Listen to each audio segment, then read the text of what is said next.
Hi everyone, I am Ujjwal and you are watching DigitWise.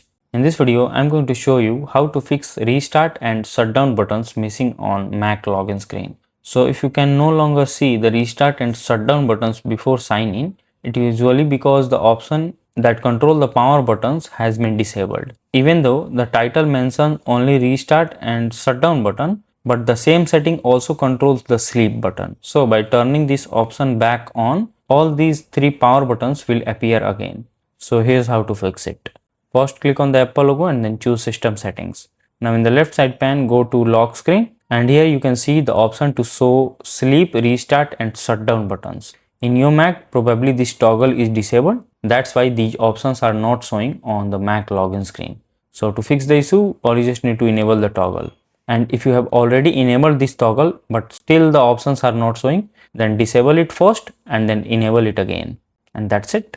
So if this video helps you in any way, then do like it and subscribe to the channel. Thanks for watching.